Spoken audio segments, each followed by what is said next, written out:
Welcome to the first episode of a new series of Belgian Mole recaps from Reality TV Warriors. My name is Michael Harmstone, and I'm delighted to say that joining me as always is the Canadian who values eye contact above most other things, Logan Saunders. Good morning. Good morning, and welcome to a brand new series of, let's be honest, our favourite show that we cover. Absolutely. It is definitely number one. It topples any Amazing Race or other Mole seasons that we cover. I don't think we've ever made a secret of the fact that Belgian Mole is my favourite show every year, and I move heaven and earth to be able to do this show.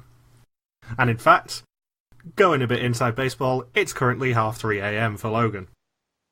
But he's still doing it because this show is awesome. Absolutely. Love the game. Passion for the game. Yeah. And where in the world is Logan Saunders at the moment? I'm in Bali. Left Cairns. Snorkeled the Great Barrier Reef. Came to Canggu in Bali 4 days ago now, I think. And I'm here for about another 8 days. And then it's off to Malaysia to meet up with original co-founder of RTV Warriors, Eamon. Yay! And I'm sure he will end up taking you to the survivor sites. No, he's going to tell me how to get there because he had an unexpected work trip come up 2 weeks ago, he found out. So we only get to hang out the one day. So yeah, we won't be doing Survivor Island together. That sucks. Yeah. So, Belgian Mole is going to Vietnam. Yay! It's a country that I've travelled to. Yay! In the past year, probably about a month before they did. Yay! If only you caught them during filming.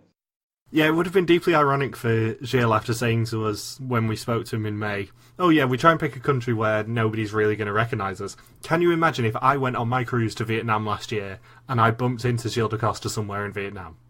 He would think you were stalking him. It just would have been amazing. And in a change to what we normally have, we open in Phuoc Lo To, Vietnam, on the night of the finale on day 21. And there is a pagoda with red lanterns and 3 laptops with lamps set up. And it looks amazing. Yeah, very cinematic. And Gilles says the hunt has ended, it's time to look the mole in the eyes. Now, normally I wouldn't really go into this sort of stuff very much. However, given that we are the people who spoke to Gilles last year, I want to know whether you're on the same wavelength I am. Because I think that this scene is designed entirely to troll us. And I know it's horrifically big-headed to say it, but I think he's deliberately trying to troll us with this opening scene. Like making us think there's a clue? Well, cast your mind back to the one clue that I discussed with Gilles, which is my favourite clue ever, the first words clue.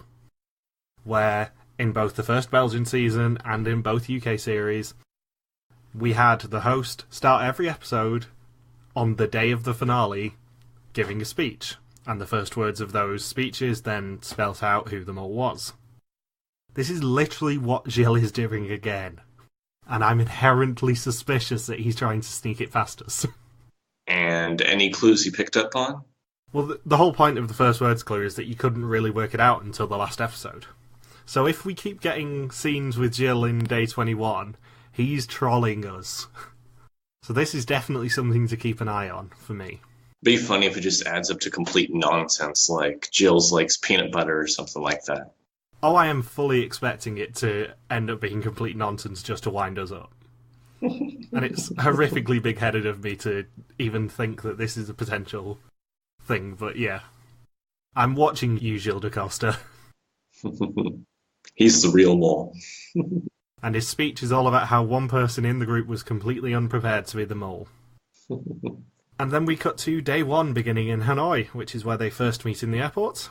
And we get introduced to everyone. So Bruno is a 54-year-old business manager, Ava is a 28-year-old lawyer, Elizabeth is a 34-year-old paramedic, Baz is a 32-year-old headhunter, Lisbeth is a 41-year-old HR consultant.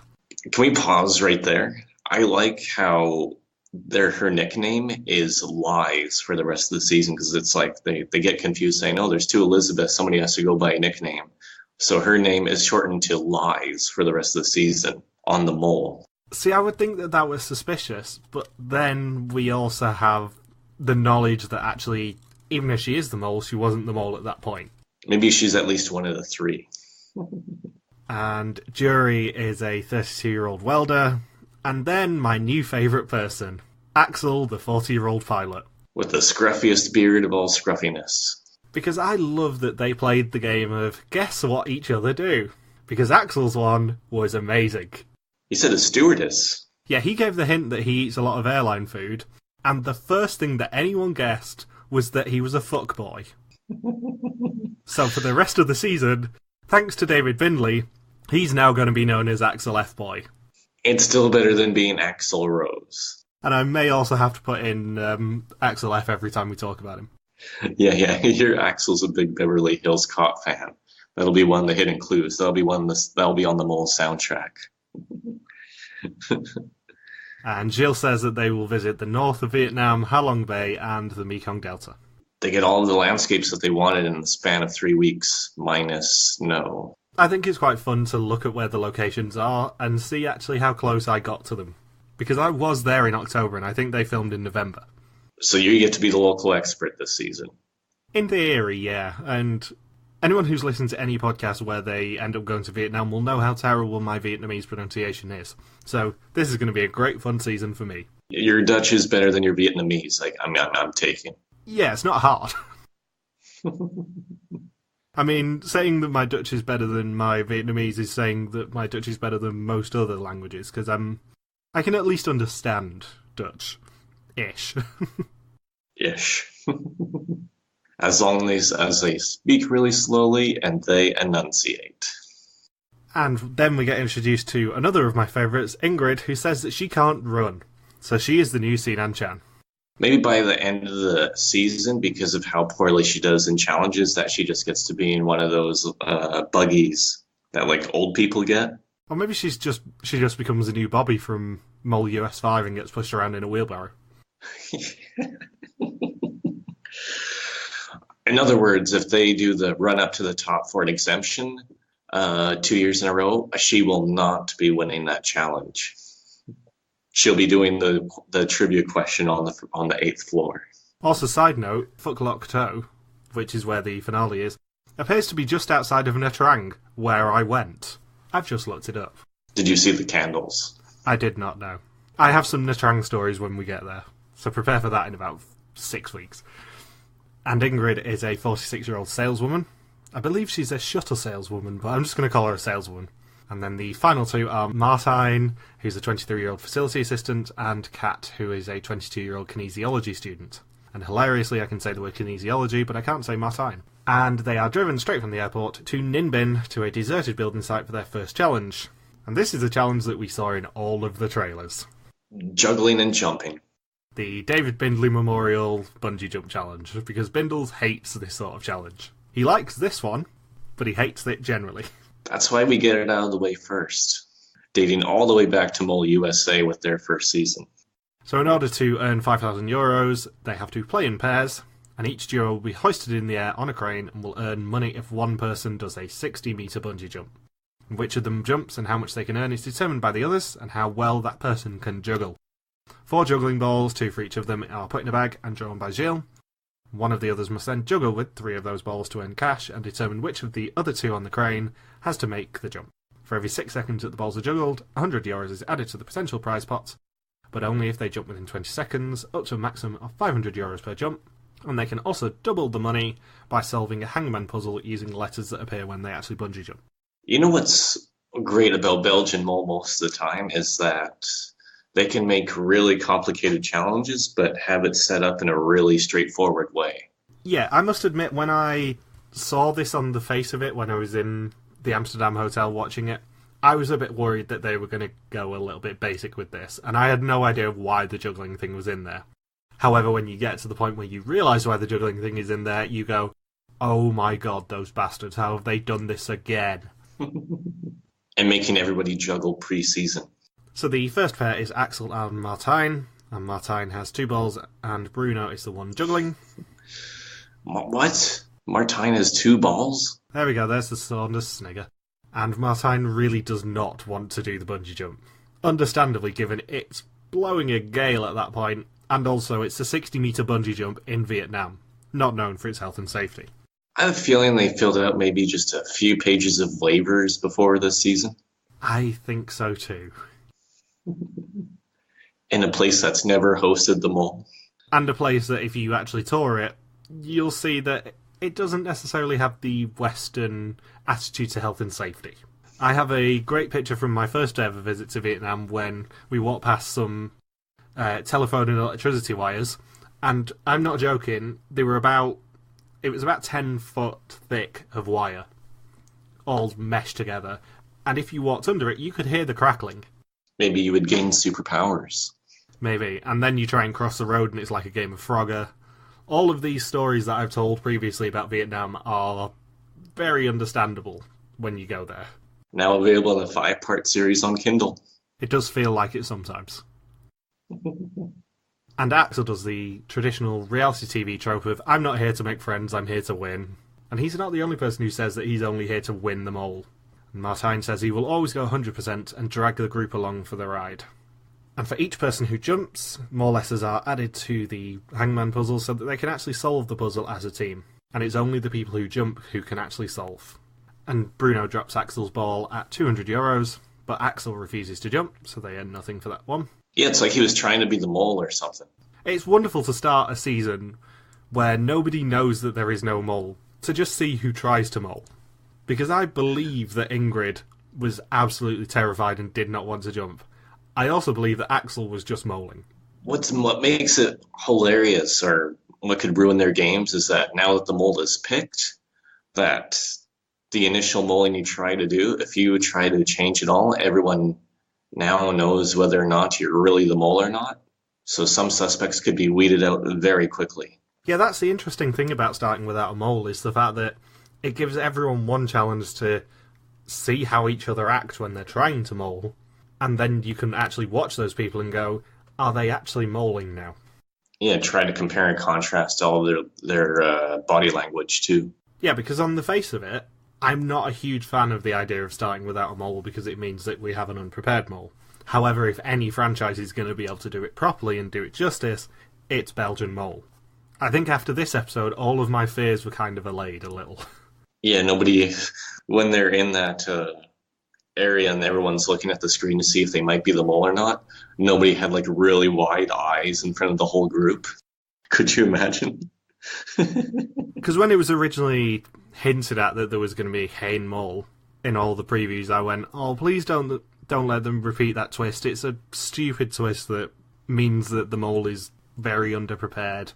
But the more I watch this show and the more I think about it, I go, actually, yeah, they'll do it. And they'll do it really well. And it's interesting for us to contrast doing Dutch Mole this year and then going straight into doing Belgian Mole. Because they are two very different interpretations of the same show. But it's kind of fun for us. Yeah, especially with Belgian Mole so far trying to be extremely cinematic and a whole episode just dedicated to every single minor detail and showing a bunch of stuff that happens pre-season. Meanwhile, with Dutch Mole, that didn't happen at all. Pre-season or post-season material that we needed as a viewer. Yeah, I mean, someone who's a massive Mole fan sent me a message saying, man, I forgot how much work they put into Belgie. Yeah, like start filming during the audition process. I think it also is different because it's not celebrities trying to necessarily defend their reputation, which I think is what hindered Dutch Mole a lot this year, is the fact that because they cast so many quote-unquote famous people, it then means that there's a lot more reputations on the line and people are much less likely to go against what the public would expect them to do. Except Sinan. Except Sinan, who just doesn't care. I love Sinan. I'm going to miss talking about him repeatedly, and I think we probably are going to end up just talking about him still.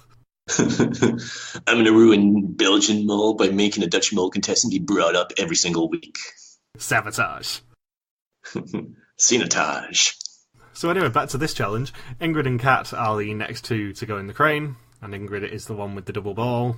And Ingrid says with a little peer pressure she'll do all the heights challenges, and Kat says she doesn't like losing because she's very competitive. And Jury drops the ball at €100, and Ingrid is the one who has to jump. And she is the second person in a row to refuse to jump. So far, a great start. Would you have jumped? Yes. I feel like not jumping is way too obvious of trying to be a mole at the beginning. I would not have jumped because I have no desire ever to do a bungee jump. Ever. Not in Vietnam? Hell no. What if the bungee cord was crackling? That would be what I was worried about, if the bungee cord was accidentally, like, near the mains, for example, and crackling. Because let's be honest, it wouldn't be out of character for Belgian Mole. They have electric shocked people before. What if there was an exemption on the line? It still wouldn't be worth it for me. So Bruno and Jury are next with Martijn juggling, and Jury has the 2 balls. And Jury says he would jump out of a plane, and Bruno is the second person to say you don't do the mole for the money, you do it to reach the finale. And Martijn is actually a good juggler. He reaches €500, and Jury is the one who has to jump. And he does jump, so €500 is earned. And then he partially solves the puzzle, because he suggests that it's nog geen mol, jongen. There is not a mole currently, guys. Whereas it's actually, there is no mole chosen yet. And then he just brushes it off, saying, nah, it can't be it. Yeah, he's one word away from it being 100% correct, which is quite impressive. And then Elizabeth and Bas are the 4th duo, and Bas is the one with the double ball, and Elizabeth really doesn't want to jump, and it's Lisbeth who is juggling for them. And Elizabeth says she really wants to be the mole, so she knows what will happen, and because she'd be good at it. And Bas says that he can act way more naive than he actually is. And Lise drops Baz's ball after just a few seconds, and he won't earn any money if he jumps, but he does jump with 1 second left on the clock. Lies, I think, intentionally sabotaged the juggling since everyone had to film themselves practicing beforehand. See, I'm interested about your thoughts on that, because the juggling made absolutely no sense just in the context of the first challenge, but when you realise that it's part of a test that they were set to potentially become the mole and they didn't realise it, then it makes a lot more sense. Because do you, as a potential mole, try and be great at juggling and then mess it up? Do you just improve slightly to show that you're willing to learn new skills? How do you play it as a potential mole? What somebody should have done is try to show off the fancy tricks that they learned before the season, so like throw some behind the back and catch it, or add in the 4th ball. Well, the thing is, you can't be too obvious that you've practiced it, because as far as you know, nobody else has had that mission. That's the thing, you've got to be reasonably subtle about it, because you have no idea that other people have been given exactly the same challenge as you have. And Lisbeth and Ava are the final duo, and they promise to push each other, and Lisbeth has the 2 balls, and Kat is the juggler. And Ava says that she could be the mole in theory, but she's unreliable logistically, which is such a wonderful indictment of herself. And Kat reaches €500, and it's Lisbeth who has to jump, and she says she'll always do her best in challenges, but always tries to cheat, but maybe not anymore. And she jumps to earn the €500 and the final letters on the board. Only the 3 who jumped can solve the puzzle, everyone else has to rely on them, hopefully not sabotaging. And they do solve the phrase, is nog geen mol gekozen, or there's no mole chosen. And actually, my Flemish is quite good then. And this is a really interesting way to actually drop the bomb on them. Yeah, because how much did they earn in this challenge? They earned €1,000, which was then doubled to 2,000. So they already made a 5th of what the Dutch mole people made. Yeah, but as I said to Mark Doyle yesterday, you can't compare the pots because the Belgian one is traditionally much larger. If you remember last year, it got above €100,000, whereas realistically the Dutch one was at most about 50k this time. And that's what happens when Dutch celebrities don't need the money. Whereas I can't remember exactly how much it was, but I think it was about €102,500 that they could have theoretically earned last year. Right. So it's hard to compare them, but yeah, they have already earned €2,000 out of a possible 5,000 for the challenge and episode. And all 10 of these players said they wanted to be the mole. Yeah, they've done a twist on that idea before, with the first challenge in Argentina being split between the yes car and the no car. Now we have 10 people who potentially could be the mole and who want to be the mole. And why would you ever go into a show like The Mole without wanting to be the mole? Because it's the coolest job. You get all the information, and you get to just be a shit to people behind their backs. Well, the funniest reaction out of all the people who were on the couch was definitely Ingrid, where she looks underneath and she gets really wide eyes and just is really into eating that cracker.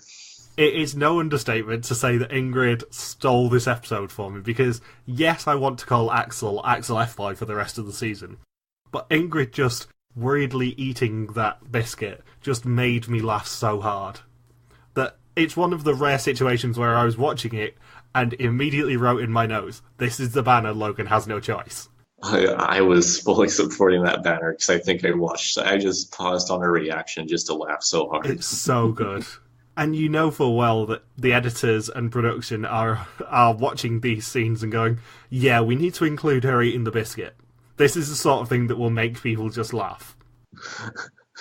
Can you imagine just picking her as the mole while everyone's eating a biscuit? Like, okay, everyone meets Gilles one by one, and then they all go into the van, and Ingrid has the same reaction. Ingrid's just got her cookie jar out. It was her luxury item she brought with her. Yeah, she stole it from Jericho. And then you have Boss saying like, I think the mole is in this pan. And then the other three people are like, who do you think is the mole? And then you pan to Ingrid just chomping away on crackers. She's the hero that we need. So they earn €2,000 out of the possible 5,000, and Gilles does confirm that no mole has been chosen yet, and that they all answered yes to the question, would you like to be the mole, on their application. And then we cut to them in the waiting rooms. So they all got a text while in the waiting room at final casting saying to look under the seat cushion, where they will find a personalised letter saying that they are being considered as mole, and that there is one final challenge for them to complete. And they're taken to a secret rendezvous in a motorhome where they talk about how they would act as mole, and are then given homework to prepare for the first challenge, and would they be willing to learn how to juggle. Can you imagine if somebody said, no, so I'm not going to be the mole anymore? The best thing about this is the fact that how did none of these people sit there and go, why do I need to learn how to juggle? Because if you're being considered as mole, my first question would be, well, if I need to know how to juggle, can you tell me why? So that I know at what level I have to be able to juggle? Maybe they were too afraid of asking too many questions and be disqualified. And a couple of weeks before they leave, they all receive a call saying that they're not the mole, but they are still on the cast and they want to be flown out. Did you see what the one person's response was? Do I still have to learn how to juggle? That person will not be the mole. It's almost like one of those, I don't know, like pyramid schemes or or one of those scams where it's like, do I still have to wire the $10,000 to the king of Nigeria? Do I still have to recruit three of my friends to learn how to juggle? It's like, no, the company shut down. You don't have to do that anymore. See, I'm just trying to think of puns to do with pyramid schemes and juggling now. Or they cut to Ingrid answering the phone and she's gained like 50 pounds and there's like biscuit crumbs all over her floor from the past 3 weeks. She passed the medical, but maybe not after she's eaten 50 pounds worth of biscuits. Your sodium levels are way too high, Ingrid. Too much sodium. I still want to be the mole. I really, really hope that Ingrid sticks around for a while, because I can see this is going to be fun. So Gilles then takes them to one of the other buildings on the site, which has 10 podiums with seats. And they all get a personalised message on the tablet in front of them. Either you're not the mole, or you might be the mole. 3 people will get the you might be message, and they will get a final test, after which the mole will be chosen. And Cass is you first see her message, and then it's Axel, Elizabeth, Yuri, Lise, Bruno, Ava, Martine, Ingrid, and then Bass. And this is the point where I go, what happens if all 3 of their choices are shit? At what point do they narrow it down to the 3 people? Was it due to the actions in the first challenge? Or did they actually just have 3 people in mind and then not have a concrete choice? I think they probably had the 3 in mind, but I bet you they waited until after they interacted with everybody else after the first challenge. Yeah, because if I were the showrunner and producer in this case, I would be very worried that all 3 of their choices were going to be rubbish. Especially if it's Ingrid. Well, exactly. Imagine if you came into it going, yeah, I want Bruno, I want Ingrid, or, I don't know, I want Axel F-Boy. And then they're all rubbish at moling. Or just cannot survive the Q&A and they just crumble. Yeah, who do you pick in that instance? Because I'm not sure. Just pick Ingrid for the lulz and just have every test end in a tie. I would love it so much if Ingrid is the mole. Like, genuinely so much.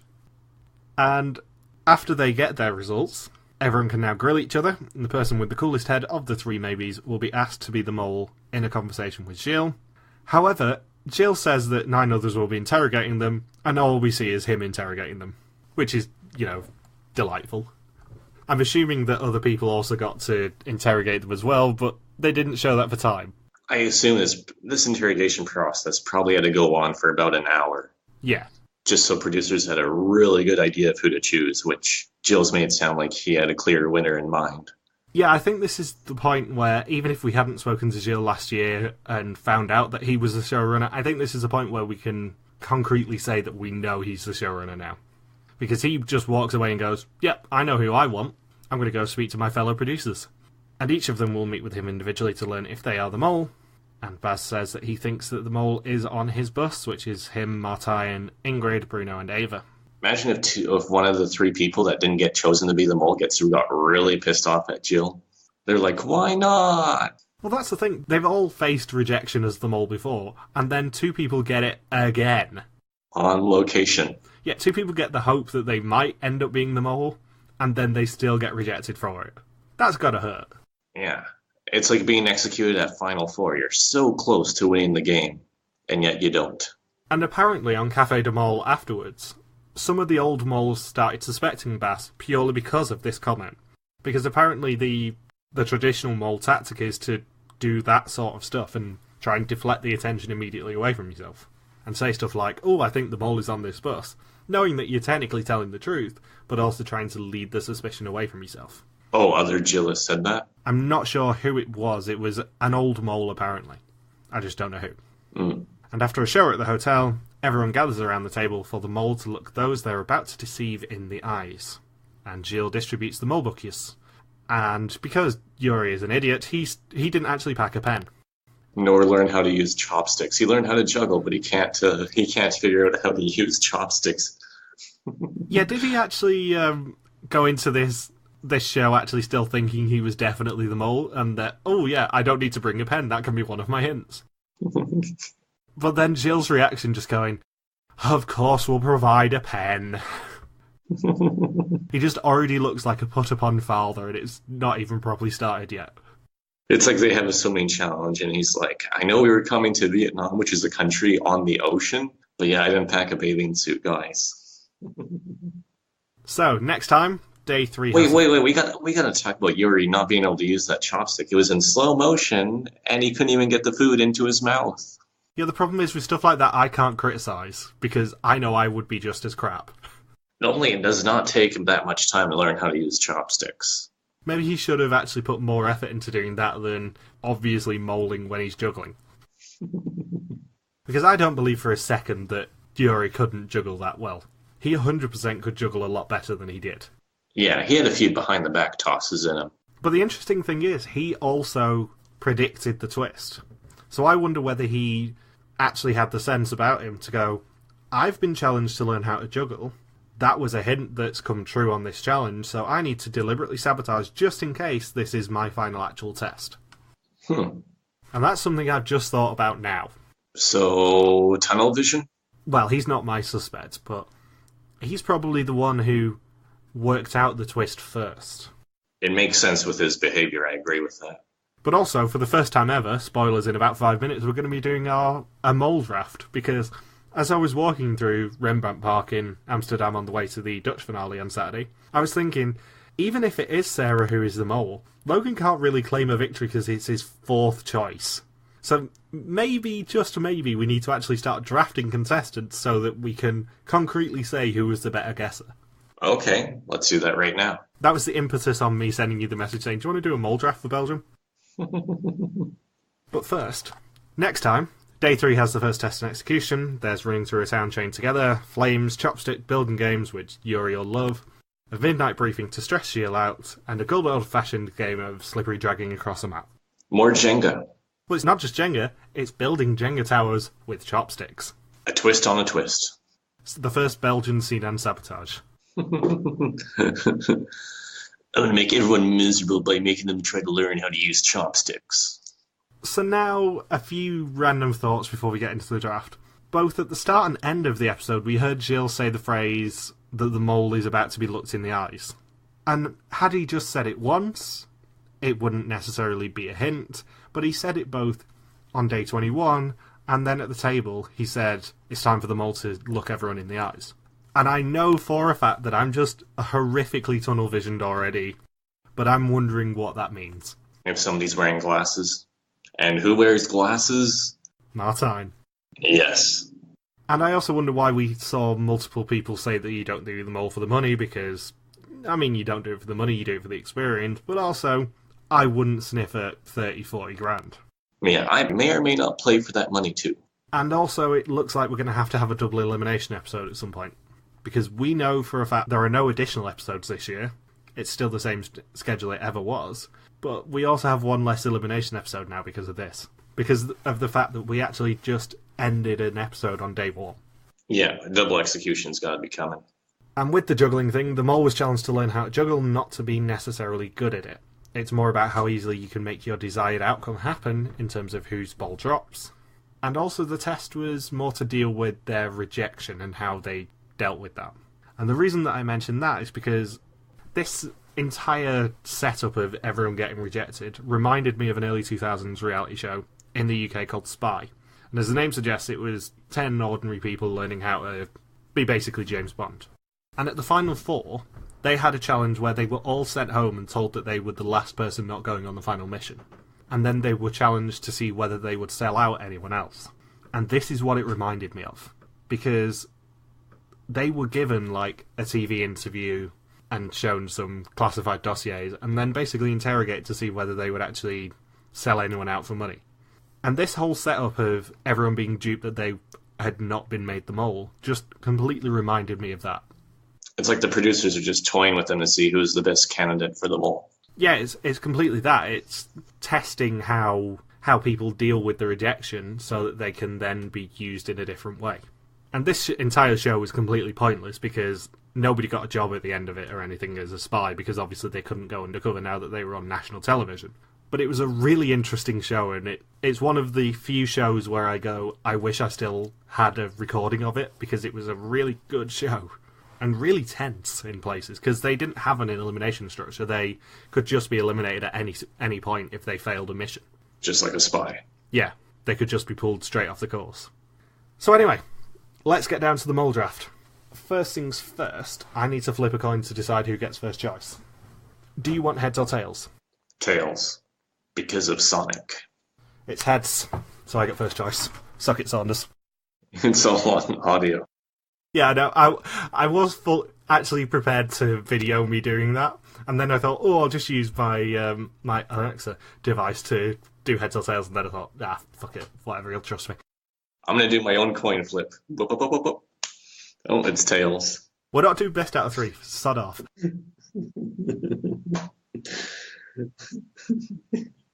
Okay, you do the third one. I know how this ends. Oh, what a surprise, the third one was heads. Sorry, Saunders. Should we go best 3 out of 5? No, bugger off. So my first choice is going to be Martine. Okay. I'll go with the lady in pink. You're going to actually have to give me a name. Elizabeth. I will go with Kat. You're going young. This is another older cast. It is. It's not as old as last year. It's about 3 years on average younger, but it's still 35, I think it is, rather than 38. Yeah, because 4 players are over the age of 40. I mean, Bruno's 54? Yeah. You going to suspect him this year? You'll see. Let's see. I'll go with Lies next. I will go with Yuri. Damn it, that was going to be my next choice. It's alright, Lisbeth is going to be my next choice. I'm going to go with Ingrid. I'm going to go wild card. Right. I'm going to go with Bass. Okay. This is your last choice on your own, because I decide for the two of us on the next one, don't I? I'll go with Axel. And my final choice is going to be Ava. I get the old guy. Yep, you get Bruno. Who was, by the way, my least suspected person this week. And that's that. So I guess now the final question is, who is on your suspect list? Nobody, because we haven't seen the challenge. Okay, I'll change the question then. Who do you think were the 3 who got the maybe message?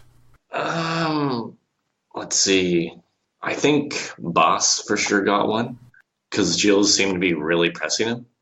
I think, let's see, maybe Yuri got one, and then either Elizabeth or Lies, I think, got the other. I agree with you. I think that Bass probably got one, and I think the other 2 were probably Martine and Kat. In which case, I've stormed the draft even before anyone's got eliminated. I feel like those three were the most suspicious in the brief time that we actually saw them this time. And I think it would be interesting, especially if it's Martijn or Kat, because both of them said that they go 100% on any challenge.